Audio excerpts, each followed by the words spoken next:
Okay, so hello everyone. First of all, I would like to thank the organizer for inviting me to come here to make this review talk about planets. And I know that just after lunch it might be difficult for some of you to follow the talk about planets. So I tried to hide in my slides the word astroseismology, so if you don't care about planets, maybe you can try to find it out. So my talk is about planets, and I was not really completely agree with Ron this morning when he said that there was no really revolution about planets thanks to CoRoT and Kepler, and I will try to convince you that actually there was one. So the total of my talk will be first to explain you what was the revolution in terms of planet diversity, not only about super Earth but also in terms of brown dwarfs. Then I will speak about the limitation for the exploration of planets, and then some planet statistics.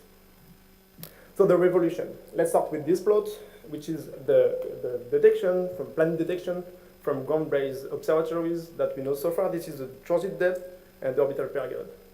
And this is all the detection from CoRoT and all the detection from Kepler. So this is, as actually Steve Jobs would have said, this is a revolution. So basically, you see that thanks to space-based mission, we were able to detect candidates, planets, with longer orbital period and smaller transit depths. And the difference between those two missions, maybe you can really see the difference that basically CoRoT 1 are mostly there, and Kepler are a bit lower in terms of transit depth. The difference is obvious. It's that the size of the telescope really does matter.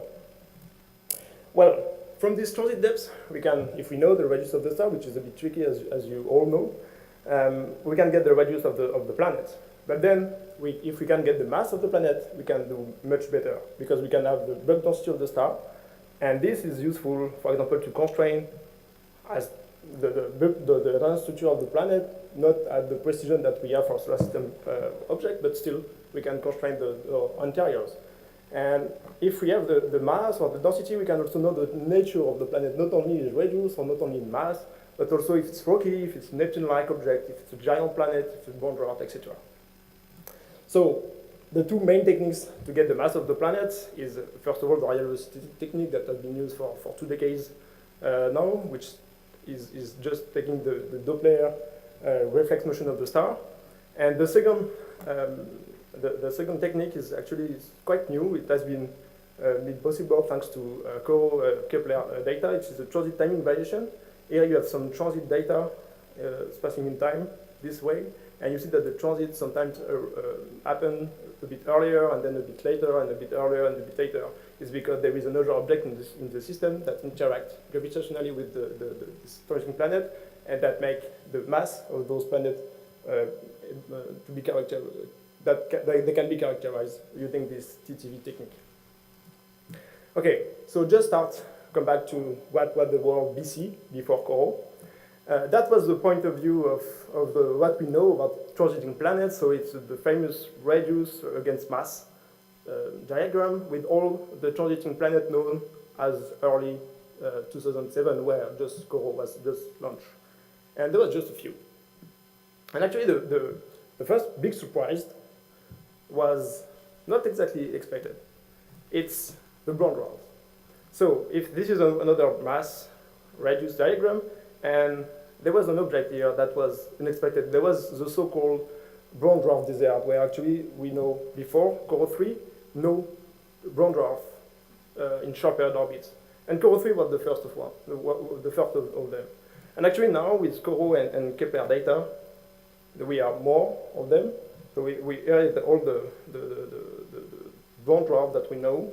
So radius, mass again, and this is all the paper that we have. So it's just 8 or 9 brown dwarfs that have been detected from space and 2 from the ground that are actually quite difficult to detect from the ground because they are a bit smaller than Jupiter. So they are a bit difficult to find, and they are very rare as well. And this is why there is so few.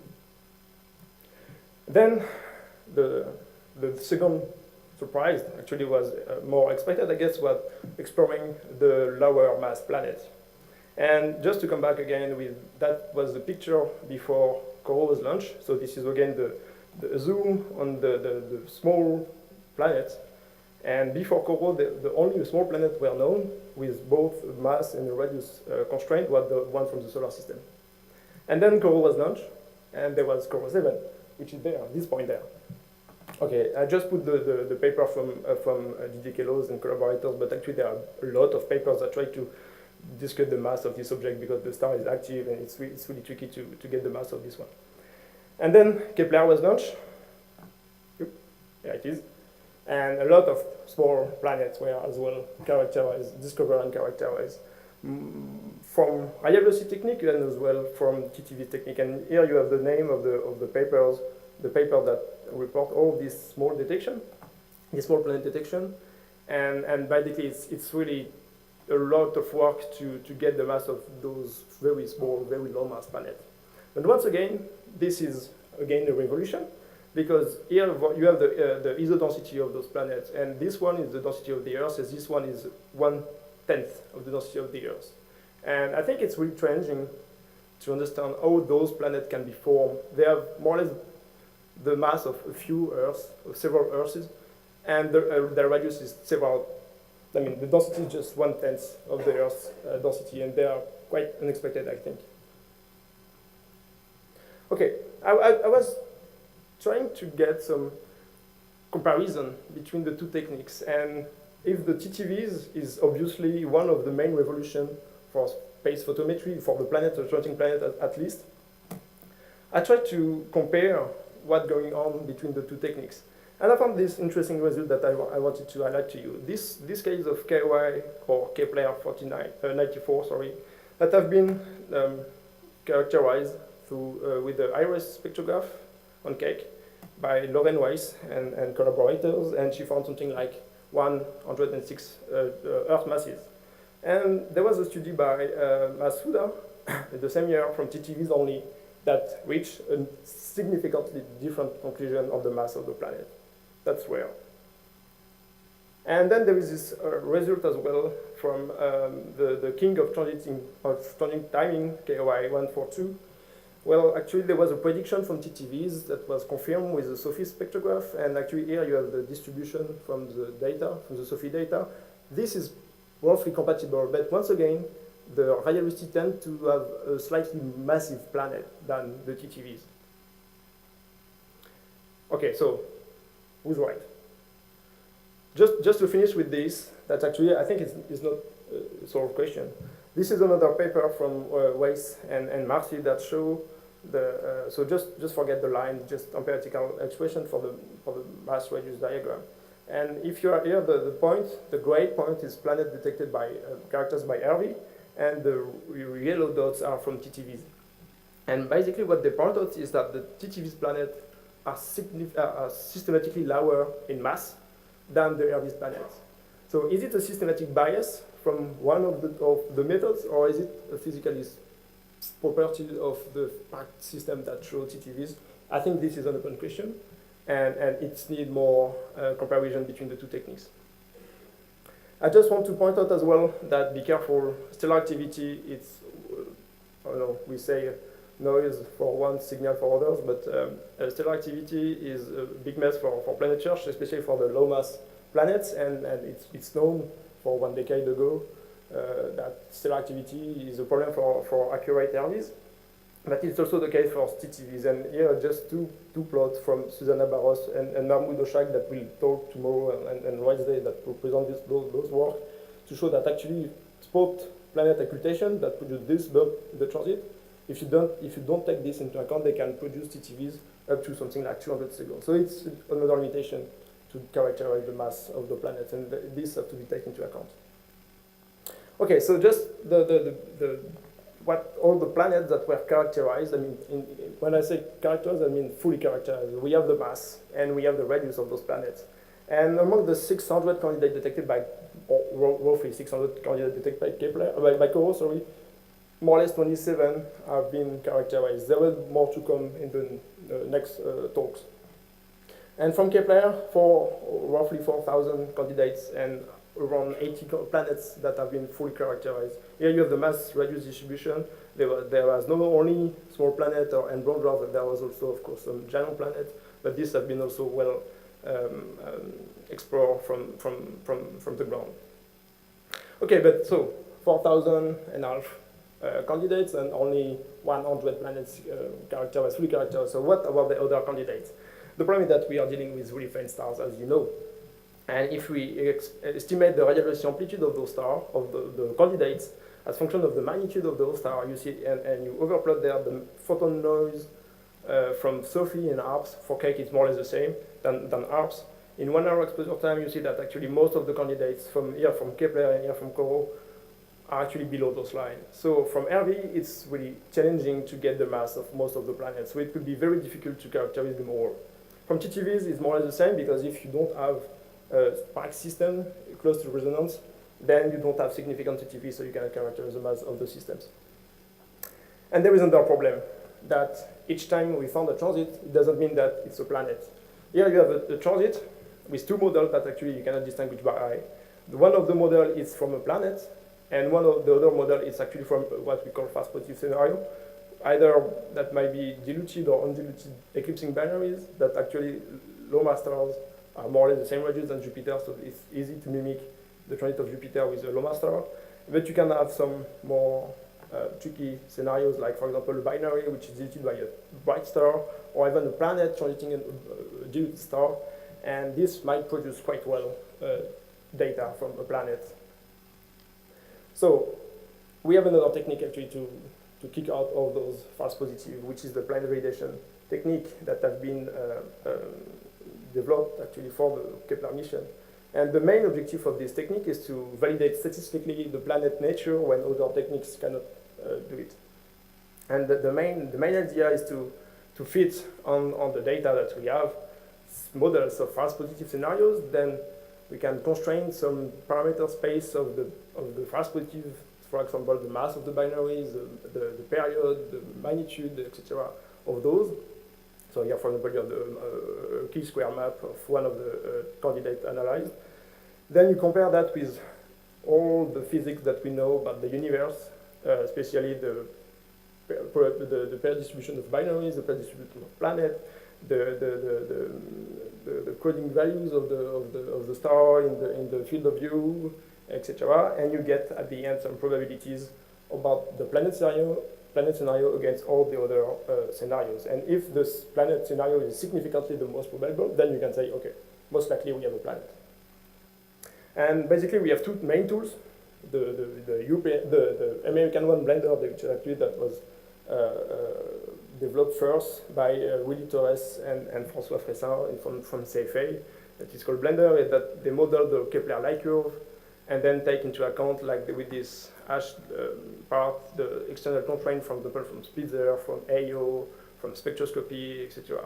And then there is the European/Marseille tool, which is called PASTIS, which actually model much more data and then give with the Bayesian methods the probability of the various scenarios. The point is that this techniques is really time consuming, because roughly to analyze one candidate it takes several tens of thousands of hours of computing time. 10,000 hours is more or less 1 year, or one CPU, so it takes time. And basically those techniques were applied for the smallest planet, the coolest planet as well. And this is a slide that actually was presented by Willy Torres last year in the planet validation workshop that we have in Marseille. And this is all at that time, the planet validated by Blender. And here you have all the white dots of the planet validated by Blender in radius versus period. And those are the PASTIS. The PASTIS one is just, PASTIS have been, is ready since a few months. But we already have validated a few planets, especially we were able to confirm the planetary nature of Kepler 22, the first planet in the habitable zone. Okay, but then, since it takes months or years to validate the planet, we cannot apply those validation techniques to all the candidates, otherwise it will really take years, even with the supercomputer. So what we can do still with those planets, with all those detections, is to try to estimate the false positive probability among all the candidates. And this has been well discussed and constrained. either from a spectroscopic observation, photometric observation, AIO observation, or even simulation of what would be the population of fast positive, knowing what we know basically about binaries, the structure of the galaxy, etc.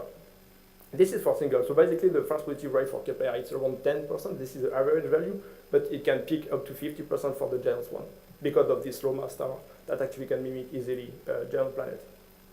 But for the planet that are in multiple systems, so we have more than one set of transits in the data, the case is much better, because actually if you compute that more or less the fast positive is this, just the number of fast positive over the number of candidates discovered, it's a bit more tricky than that, but just to be fast.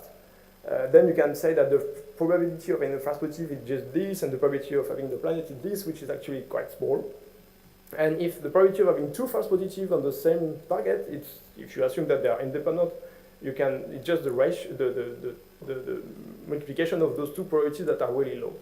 And if you have one planet and one fast positive, it's also very low. And at the end, you have a fast positive rate of having two fast positive, or one planet and one fast positive, or even more, which is much below than 1%. So this is why earlier this year, or early this year, Jack Lizauer published and Johnson Rao published something like 800 new planets, because they were all in multiple systems and their fast positive probability was indeed really low. So all this detection that actually are most likely planets, it's a new class of constraint. This is something that we use to show this is the cumulative histogram of known planets as function of the year, and you have the three colors is just those one are the white one, they are the planet for which we know the mass. The gray one is actually to me the best one, because it's the one that are fully characterized. This means that we know the planet, we know the radius and the mass. And those black one is the new one that we know only the radius. And as you all know, the mass is the most fundamental parameters, not only for stars, but also for planets. And this provides new constraints, but it's more difficult to use those two constraints. The red line, for me, my definition of the year of the revolution, which is not 2009, as Ron told us this morning, but something more like 2007 when CoRoT was launched. Okay, so even if we just have the radius of those planets, we can still do something and do some interesting constraints to the model of planet formation and evolution. And for example, this is the work from François Fressard and collaborators from Kepler data. They were able to make to get out the distribution of planet radius as a function of their radius. So this is the number of planets per star within 85 days.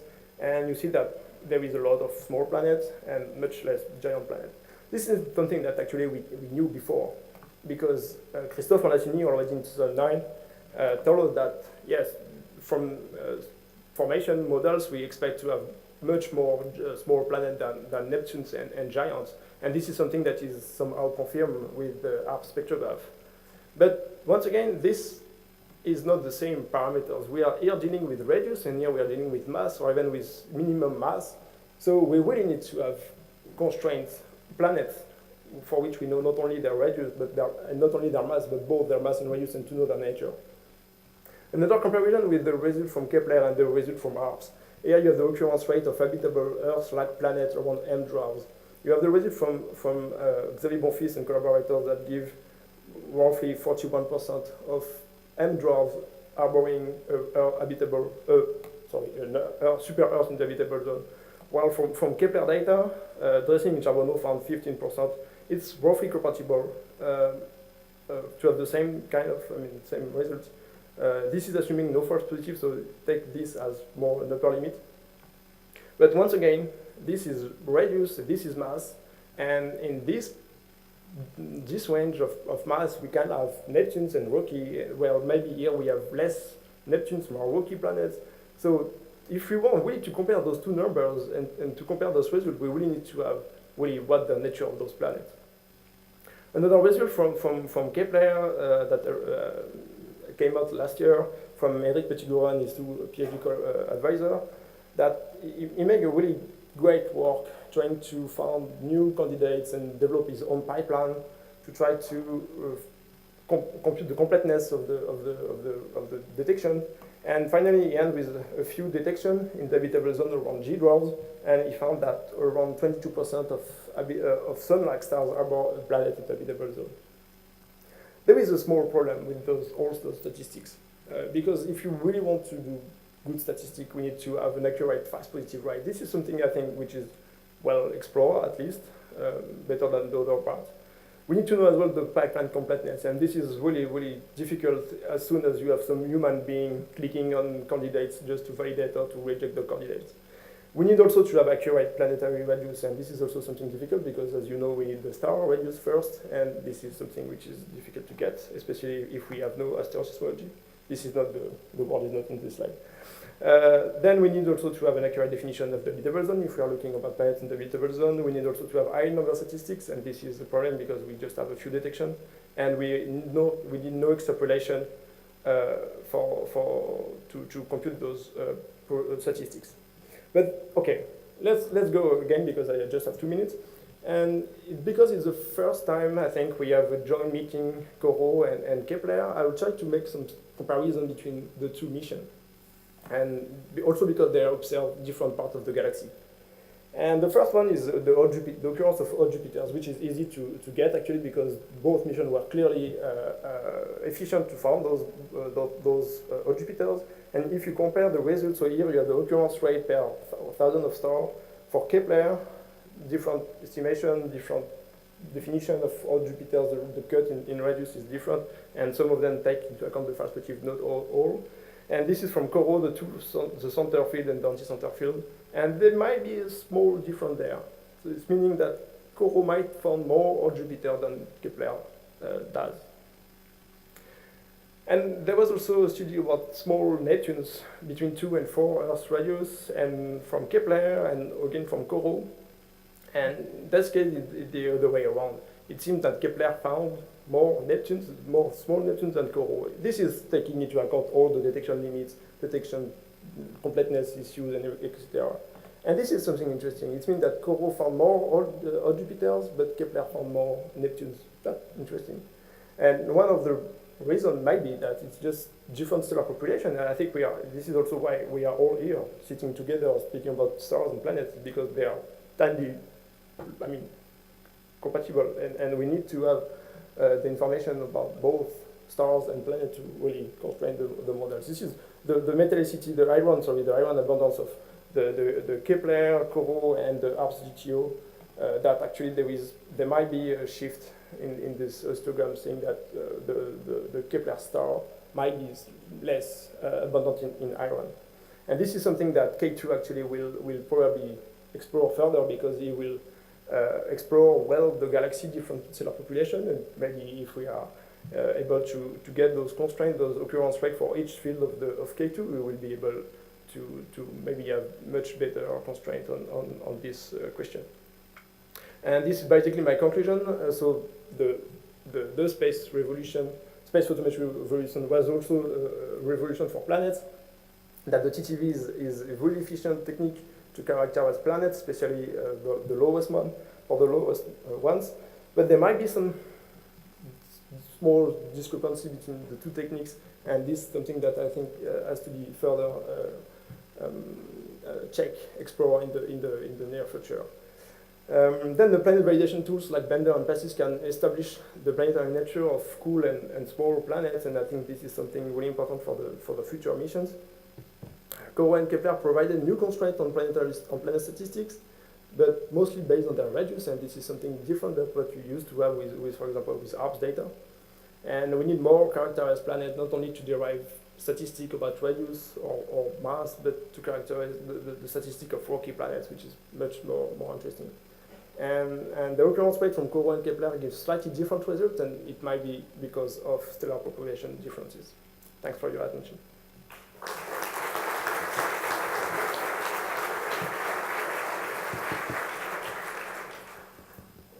Okay, thank you. Your first question by David Ciari.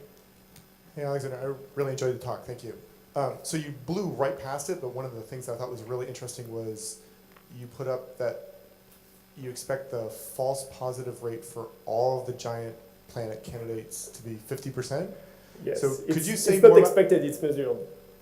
Okay, fine. But so is that across all orbital periods, across all multiple planets? I mean, the brightest end and up to 1 year of the orbital period. Actually, there are more false positive toward longer orbital period than shorter orbital period. and so was that a cutoff of like one Jupiter radius or a Saturn radius or? Sorry, repeat again? When you say giant planet, do you mean? Yeah, giant, something like Jupiter. Saturn, they are a bit too small for so Jupiter and bigger. Jupiter radius, our cut was 0.4 in transit depth. Okay. For 4%. Excellent. Okay, then by Tsevi, Matsi, at the back.